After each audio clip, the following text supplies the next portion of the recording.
Tajuk dia panduan bebas riba. Memang dalam jiwa kita kena ada satu keazaman. Apa dia? Saya nak bebas riba. Sebab tu dibuat tajuk ni panduan untuk bebas riba. Kena ada niat macam tu lah. Mulai pada malam ni saya nak bebas riba. Ya. Walaupun kita tak mampu nak bebaskan sistem yang ada, tapi sekurang-kurangnya kita boleh bebaskan peringkat diri kita. Kita mungkin tak boleh nak ubah sistem, tapi we start by our own self. Kita mula dengan diri kita. Mungkin kita tak boleh nak ubah negara, tak boleh nak ubah sistem, even tak boleh nak ubah masyarakat dan komuniti yang ada. Tapi kita start lah dengan diri kita. Ubah diri kita dulu. Kadang kita nak ubah orang, diri kita tak nak ubah. Riba adalah dosa besar. Dia membuka buku ini dengan memberi atau menulis satu poin yang meliputi keseluruhan buku ini. Itulah pasal riba.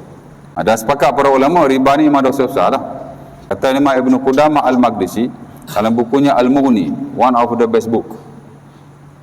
Walaupun buku tu lebih mujur sebelum mazhab Hanbali, tapi dalam konteks fiqh tuan-tuan, dia adalah buku ensiklopedia. Pernah dengar? Buku mausu'ah, buku hak detail lah kita kata. Ya. Semua masalah ada dalam tu. Di kalangan para sahabat Nabi, di kalangan tabi'in, dan ulama-ulama terawal. Kerana dia buku yang komprehensif.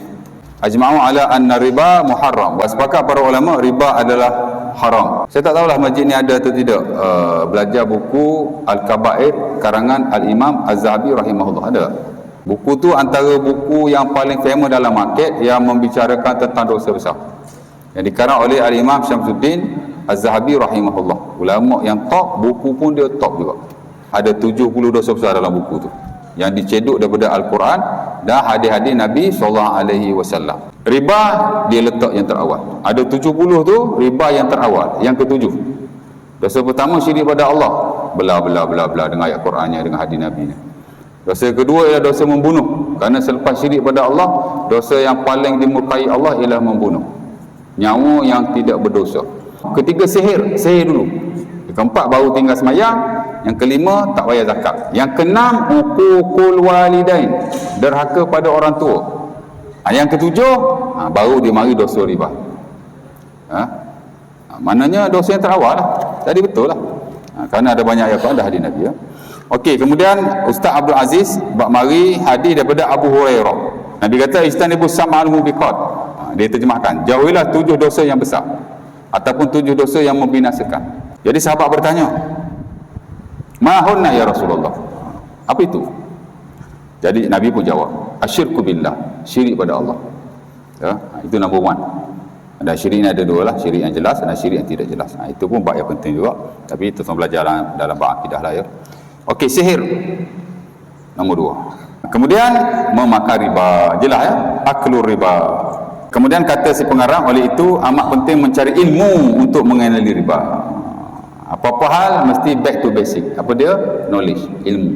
Sementara dalam dunia hari ini tuan-tuan, mungkin kita boleh tahu satu perkara tanpa kita belajar. Sebab ilmu hari ini banyak mekanisme, banyak cara. Kita boleh baca buku, boleh tengok YouTube dan seumpamanya. Tapi kita kena belajar jugalah. Kena ada guru, kena ada ustaz yang kita boleh rujuk. Dan kena ada kelas-kelas khas. Sekurang-kurangnya kelas-kelas macam ni lah ya. Sekurang-kurangnya untuk beri pendedahan. Of course lah mengenai riba. Kerana riba-riba ni tuan-tuan, dia ada 2. Satu riba yang jelas, direct ya, semua orang tahu. Satu lagi ada riba yang orang tak berapa tahu. Saya panggil indirect lah. Sebenarnya dia bukan indirect, dia tetap direct.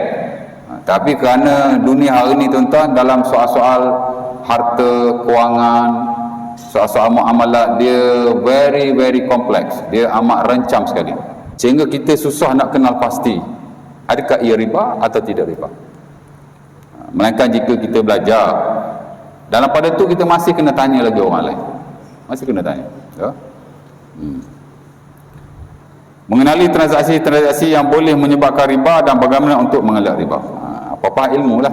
Sebab tu dalam Quran Allah Ta'ala sebut perkataan ilmu agak-agak berapa kali.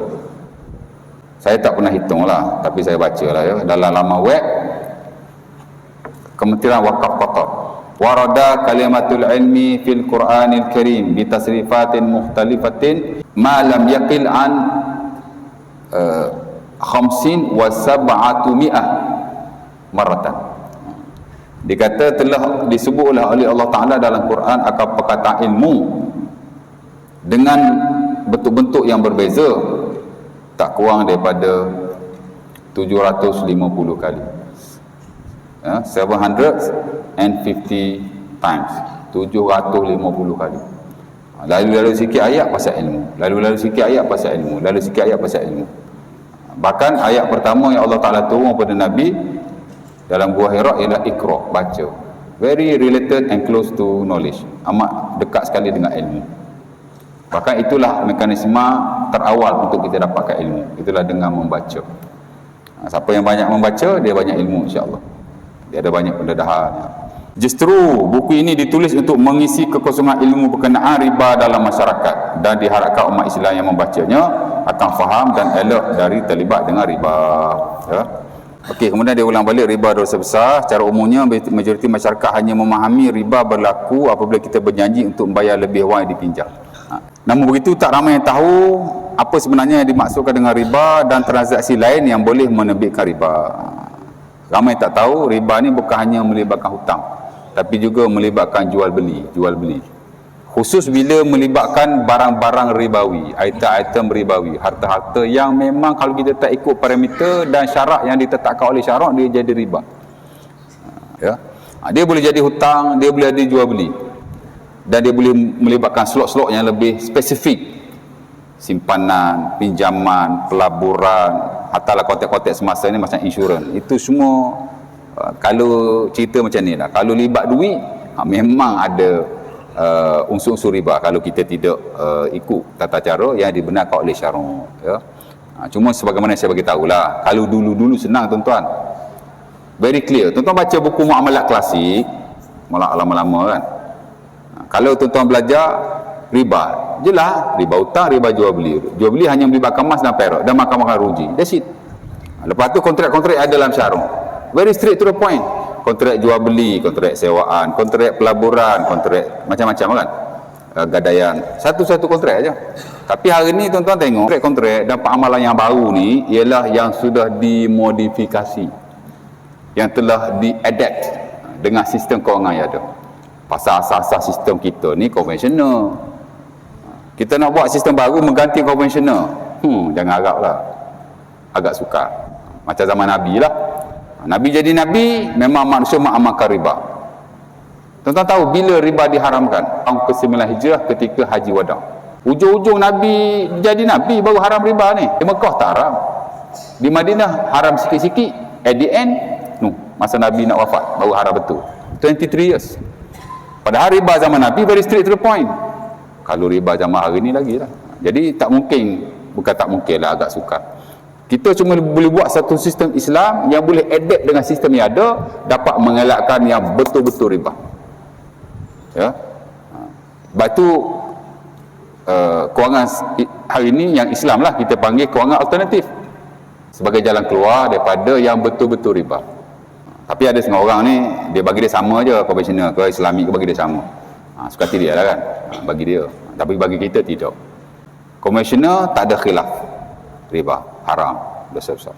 Tapi yang Islamik ni kita boleh bincang lagi. Ala kulli hal, dia ada pakar-pakar dia. Kita orang awam ni, kita taklid, kita belajar sikit demi sedikit.